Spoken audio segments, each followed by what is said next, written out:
Sir, ബംഗ്ലാദേശിൽ അമേരിക്കയുടെ CIA ഉദ്യോഗസ്ഥർ 12 പേർ, അതായത് അമേരിക്കയുടെ രഹസ്യാന്വേഷണ വിഭാഗത്തിലെ 12 പേർ കൊല്ലപ്പെട്ടു എന്നൊരു വാർത്ത കേൾക്കുന്നുണ്ട്.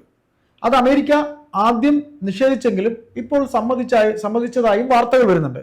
മുൻപ് ഒരു കേണൽ ആർവിൽ ജാക്സൺ, അങ്ങനെ ഒരു ഉദ്യോഗസ്ഥൻ, ഇതേപോലെ രഹസ്യാന്വേഷണ വിഭാഗത്തിന്റെ ഒരു ഉദ്യോഗസ്ഥൻ, ഏതാണ്ട് അദ്ദേഹം റിട്ടയർ ആവാറായി എന്നൊക്കെയാണ് ഞാൻ അന്ന് വാർത്തകളിൽ അറിഞ്ഞ. അങ്ങനെ അത്രയും ആകാറായിരുന്നൊരു ഉദ്യോഗസ്ഥനാണ് മരണപ്പെട്ടത്. അതിന് നിറം പിടിപ്പിച്ച കഥകൾ ഒരുപാടുണ്ടായിരുന്നു. നമ്മളെ ചാനലിലൂടെയാണ് ആ വാർത്ത, സാറ് തന്നെയാണ് അത് പുറത്തു വിടുന്നത്. അതിന് മറ്റു ചാനലുകൾ പിന്നീട് എടുത്തന്നെ നിറം പിടിപ്പിച്ച കഥകളുണ്ട്. അത് കേട്ടാൽ തന്നെ നമുക്ക് ചിരി വരും.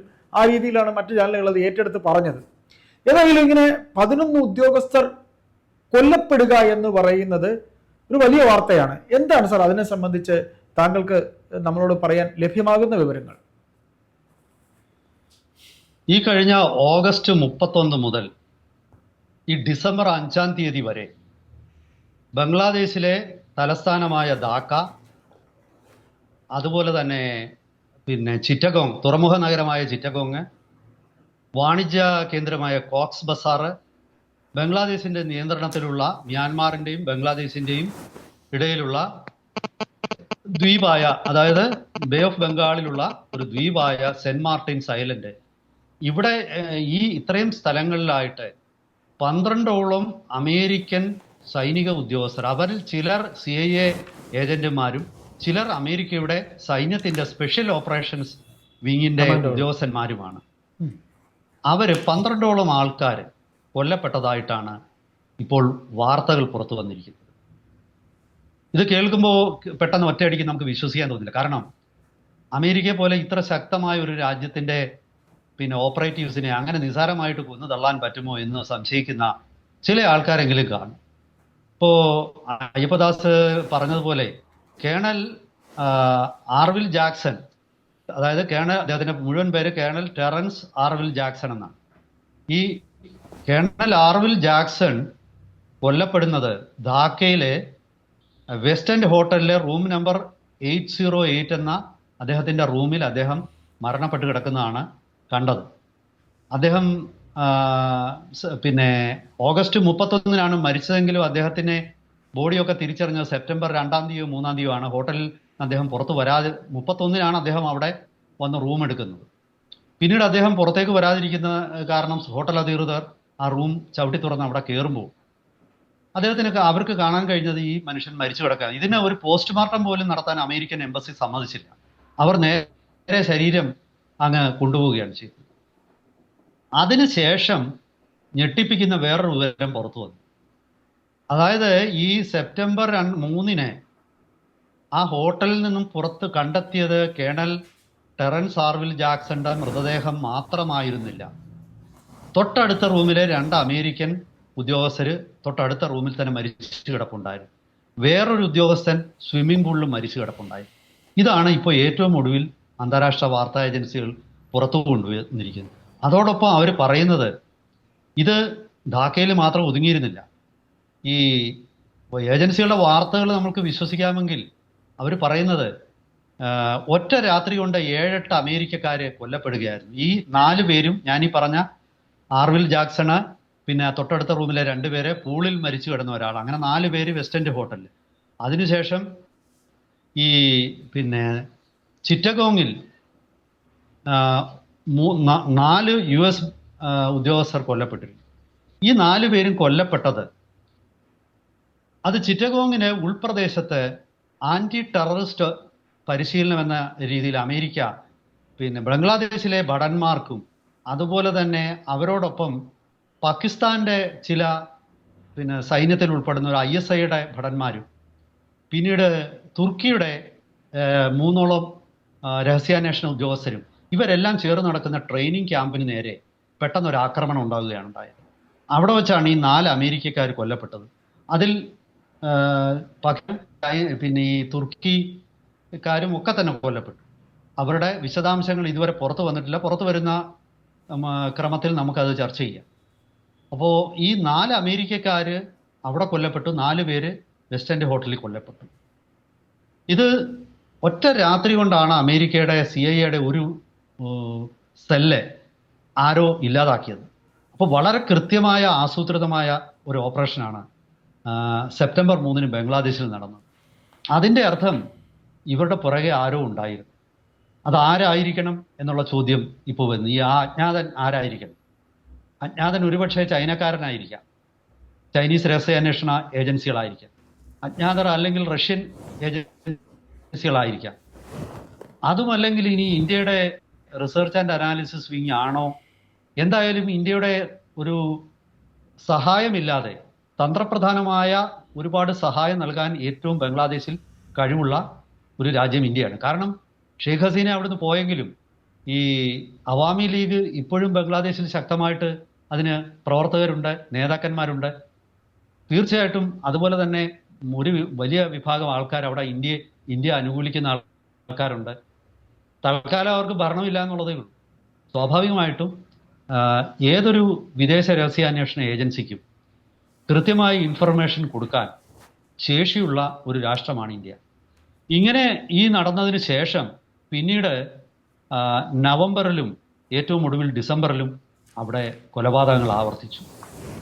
നവംബറിൽ സെന്റ് മാർട്ടിൻസ് ഐലൻഡ് എന്ന് പറയുന്ന, ഞാൻ ആദ്യമേ പറഞ്ഞു, അത് ബംഗ്ലാദേശിൻ്റെയും മ്യാൻമാറിൻ്റെയും മധ്യയുള്ള ബേ ഓഫ് ബംഗാളിലുള്ള സ്ഥിതി ചെയ്യുന്ന തന്ത്രപ്രധാനമായ ഒരു ദ്വീപാണ്. ആ ദ്വീപിൽ അമേരിക്കയുടെ ഒരു നിരീക്ഷണ സംഘത്തിൽപ്പെട്ട ഒരു ബോട്ട് ആ ദ്വീപിൽ നോട് അടുപ്പിച്ച് അവിടെ മൂറ് ചെയ്തിട്ടിരിക്കുകയായിരുന്നു, നങ്കൂരമിട്ടിരിക്കുകയായിരുന്നു. അങ്ങനെ നങ്കൂരമിട്ടിരുന്ന ആ ബോട്ടിൽ ഒരു ഉദ്യോഗസ്ഥൻ കൊല്ലപ്പെടുകയാണ്. അതിനുശേഷം ഡിസംബറിൽ ISIയുടെ ഉന്നത ഉദ്യോഗസ്ഥനായ ബ്രിഗേഡിയർ ജനറൽ മുഹമ്മദ്, അദ്ദേഹം പിന്നെ ചിറ്റഗോങ്ങിലെ ഹോട്ടലിൽ കൊല്ലപ്പെട്ട നിലയിൽ കണ്ടു. അതോടൊപ്പം അമേരിക്കയുടെ ചില ചാരന്മാരും കൊല്ലപ്പെട്ടിരുന്നു. ഇദ്ദേഹം റാഡിസൺ ഹോട്ടലിലാണ് കൊല്ലപ്പെട്ട നിലയിൽ ഇദ്ദേഹത്തിനെ കണ്ടെത്തിയത്. അപ്പോൾ ഇതിൻ്റെയൊക്കെ പിന്നിൽ ഒരു കൃത്യമായ ആലോചന നടന്നിട്ടുണ്ട് എന്നുള്ളതാണ് ഈ വാർത്തകളിൽ നിന്നൊക്കെ വ്യക്തമാകും. കാരണം ഈ ഹോട്ടലുകളൊക്കെ തന്നെ ഹൈ സെക്യൂരിറ്റി സോണുകളിലുള്ള വളരെ കൃത്യമായ സെക്യൂരിറ്റി ഉള്ള ഹോട്ടലുകളാണ്. ഈ ഏറ്റവും ഒടുവിൽ ഡിസംബറിലെ കൊലപാതകത്തിന് ശേഷം റാഡിസണും അതുപോലെ മറ്റൊരു ഹോട്ടലും അവിടെ പൂർണ്ണമായിട്ടും സൈന്യത്തിൻ്റെ നിയന്ത്രണത്തിലാക്കി. അതായത് ഹോട്ടലിൻ്റെ സെക്യൂരിറ്റി അല്ല ഇപ്പോൾ അവരുടെ സെക്യൂരിറ്റി കൈകാര്യം ചെയ്യുന്നത്.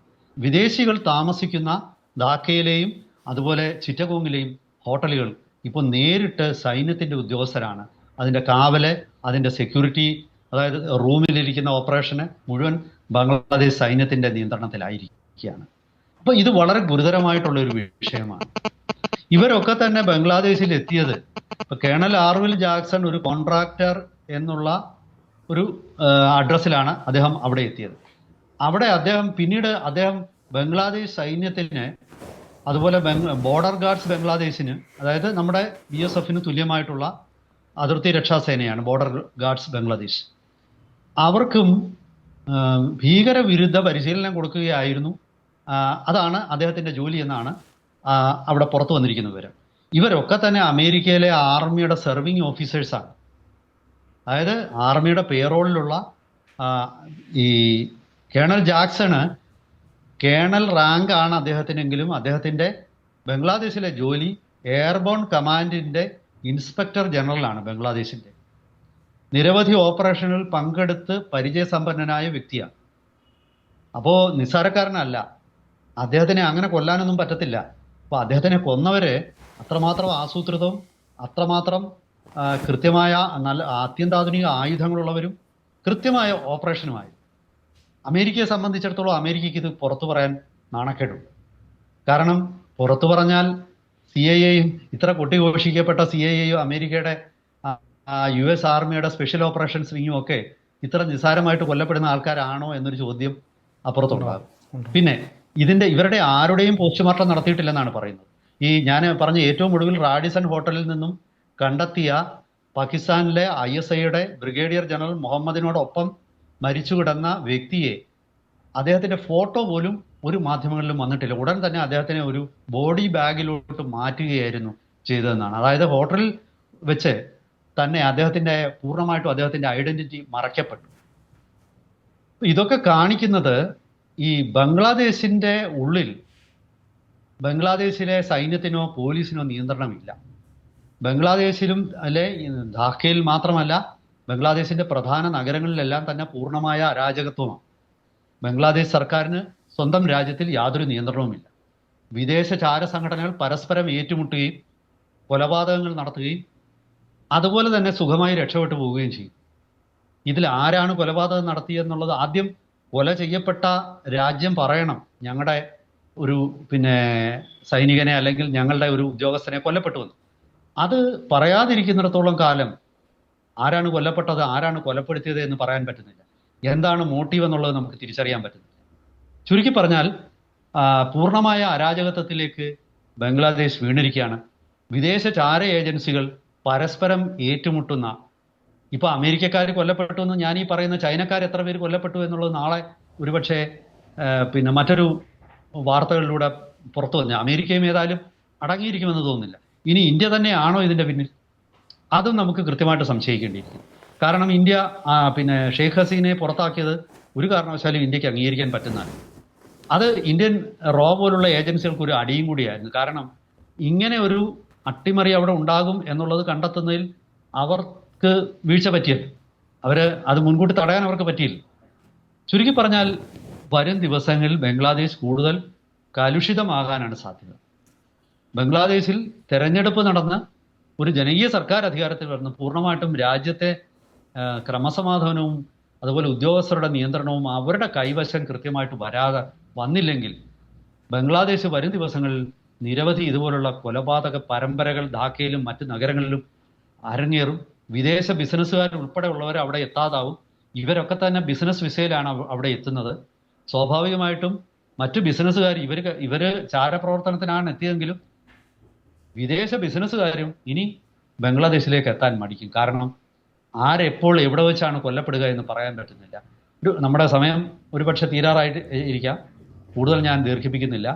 വരും ദിവസങ്ങളിൽ പുതിയ അറിവുകളുമായി നമുക്ക് ലഭിക്കുന്ന പ്രേക്ഷകർക്ക് അത് നമുക്ക് തീർച്ചയായിട്ടും പങ്കുവെക്കാം. എന്തായാലും ബംഗ്ലാദേശ് ഒരു വല്ലാത്ത ഒരു പ്രതിസന്ധിയിലേക്കാണ് നീങ്ങുന്നത് എന്നുള്ളതിൽ യാതൊരു സംശയവും ഇപ്പോഴില്ല.